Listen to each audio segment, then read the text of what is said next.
life, wisdom. I'm Psychiatrist correspondent Corrina Rachel. Today I'm talking with Spruce Dickerson. Thank you so much for joining me. Spruce is a motivational speaker, and she's also an advocate for awareness of domestic violence. So today I want to talk about, for a man or a woman who is a victim of domestic violence, what can they do? What would you recommend that they do? Well, first and foremost, which is a very important aspect to any decision, is you have to have a determination. Mm-hmm.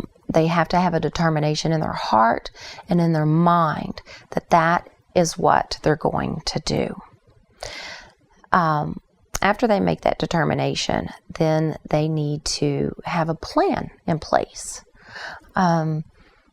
However he or she makes their escape, whether it's out the door or out the window or out of the vehicle, wherever, having a plan is very important. So it doesn't, if they don't have a plan in place, then it increases the chance of either them returning to their batterer or the batterer finding them.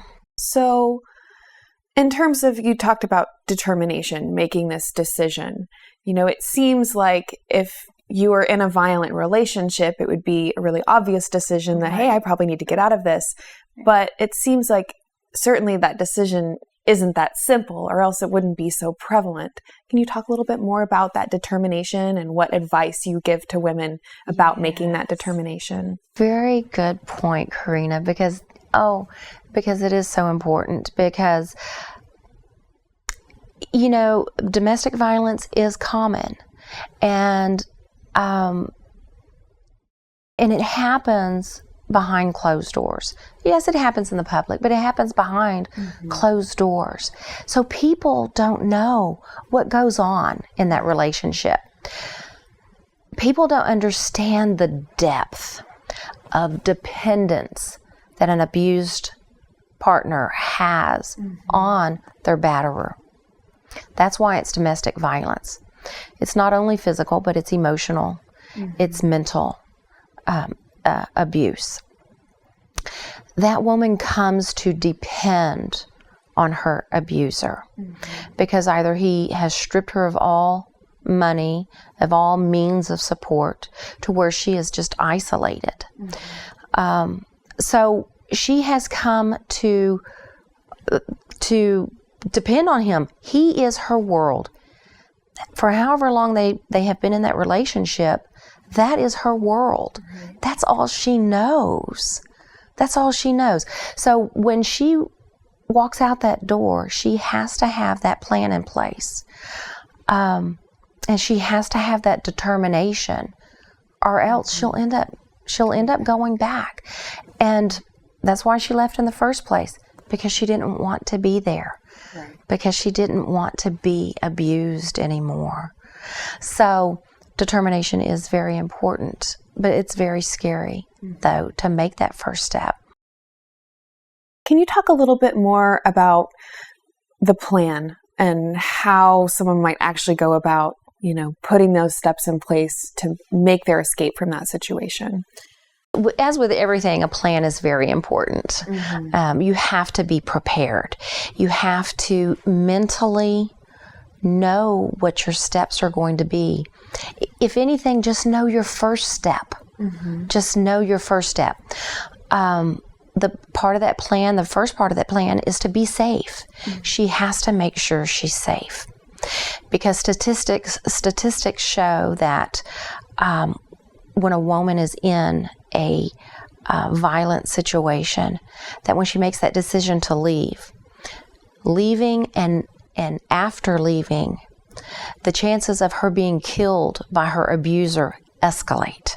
Wow. So when she makes that decision, she has to stick with it and have that plan. And so having a safe place, a safe house or something like that is really crucial, so that you can get away, but then also be safe in this place that you've escaped to, right. Because that's a very good point, that the guy is, or the abuser is going to become probably more violent and more angry at this point. And so there is an increased danger at that time. Yes, because he's lost control. And that's the whole premise for domestic abuse, domestic violence, is the control, power and control. There's a power wheel that has all the signs of an abuser. And in the middle of that, the cog of that wheel is power and control. That's the whole basis. So yes, when a woman leaves, then she's telling him, I don't need you. She's telling him, I'm taking control of my life. And I'm not letting you have control of my life any longer, or of my kids' lives any longer. So yes, that infuriates him. So definitely having a safe place. She needs to plan and prepare that before leaving, either with a trusted friend that she can go live with, that trusted friend, or to the safe house, the local safe house. Somewhere, a trusted family member, but somebody that is trusted, that is not going to look down on her for breaking up the family or for breaking up the marriage. She doesn't need that. She needs someone to understand and support. And let me just add that if this relationship is a volatile relationship, where she goes needs to be a secure location.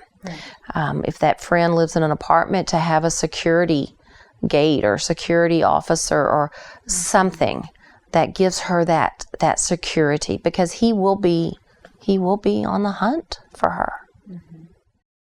Can you go a little bit more into detail about the steps of the plan that you're talking about, and what actual steps that the woman or man would need to take once they make that decision, have that determination in their heart that they don't want to be a part of this relationship anymore?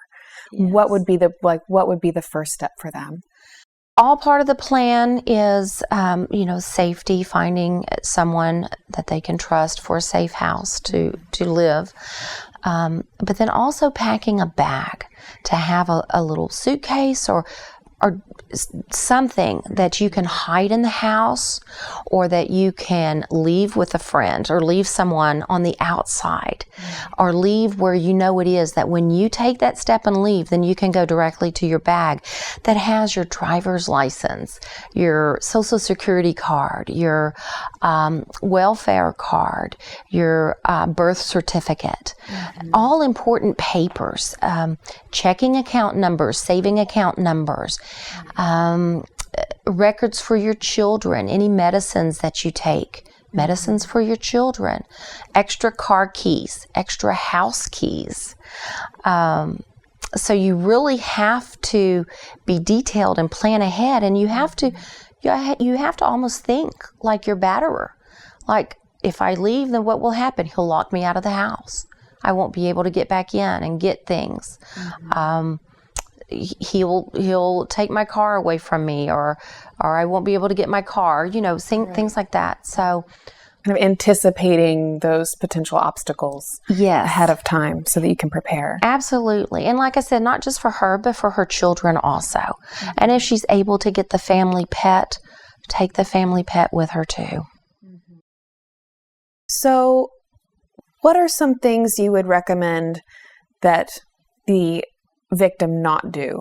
That maybe there's, different things out there that people think would be a good idea, but you've actually, in your experience, actually helping women is maybe not a good idea. Oh, goodness. One example comes to mind that just really took me aback, was that she was living in another state, and she had to flee, and she came to Texas from her abuser because it was that bad. And she thought she could entrust the information to her best friend. Not coming to Texas, but wherever she left, her best friend ended up telling her husband. Now, her best friend. Not really her best friend then. Right, exactly. That's what I told her. I said, well, just exactly that. That's not really your best friend or a friend. Right. So she had to flee to Texas to get away, and she couldn't tell a single person. So just think about how lonely that is. Right. So one of the things that I say do not do is do not tell everyone, because that just heightens the chance of the abuser finding out.